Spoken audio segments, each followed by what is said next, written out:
امام حسین علیہ السلام کا احباب و اعداء سے خطاب۔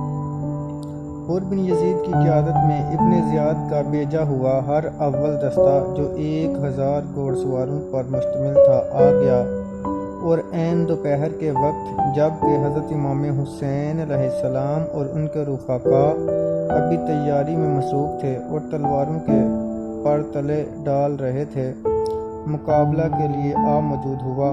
حضرت امام حسین رضی اللہ عنہ نے اپنے ساتھیوں سے فرمایا کہ خوب سیر ہو کر پانی پی لو اور اپنے گھوڑوں کو بھی پلا لو اور دشمن کے گھوڑوں کو بھی پینے دو۔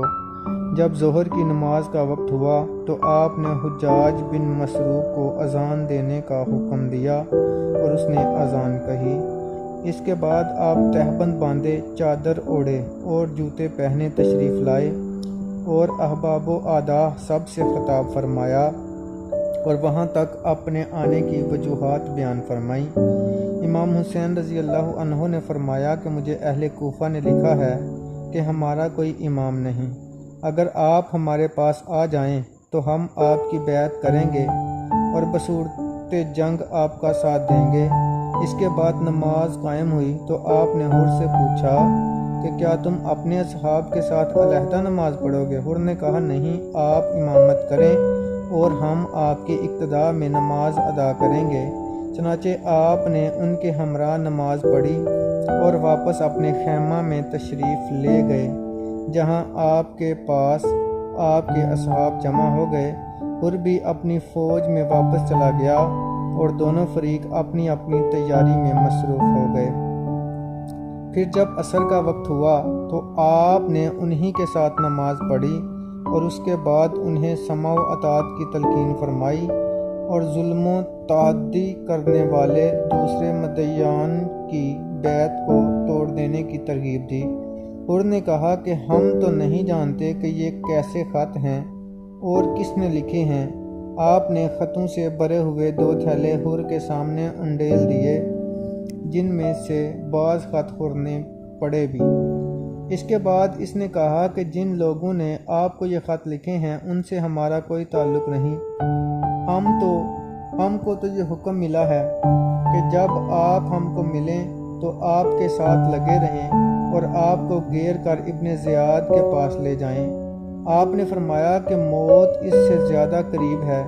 اس کے بعد حضرت امام حسین علیہ السلام نے اپنے اصحاب کو سوار ہونے کا حکم فرمایا۔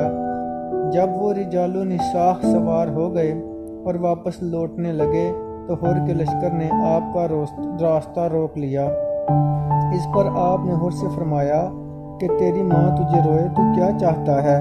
حر نے کہا کہ اللہ کی قسم، اگر کوئی اور عرب یہی بات کہتا جو آپ نے کہی ہے اور وہ اس حالت میں ہوتا جس میں کہ اس وقت آپ ہیں، تو میں ضرور اس سے بدلہ لیتا اور اس کی ماں کو نہ بخشتا، لیکن میرے لیے تو اس کے سوا اور کوئی راستہ ہی نہیں کہ جہاں تک ہو سکے میں آپ کی ماں کا نام عزت و احترام کے ساتھ لوں۔ اس کے بعد فریقین میں کچھ بحث و مباحثہ ہوتا رہا اور بالآخر حر نے کہا مجھے آپ کے پاس لڑنے کا حکم نہیں ہے، مجھے تو صرف یہ حکم ملا ہے کہ میں آپ کے ساتھ لگا رہوں حتیٰ کہ آپ کو ابن زیاد کے پاس کوفہ لے جاؤں، لیکن جب آپ اس سے انکار کرتے ہیں تو کوئی ایسا راستہ اختیار کریں جو نہ کوفہ کو جاتا ہو اور نہ مدینہ کو، اور اگر آپ چاہیں تو آپ یزید کو خط لکھ دیں اور میں ابن زیاد کو لکھتا ہوں، شاید کہ اللہ تعالیٰ کوئی ایسی صورت پیدا کر دے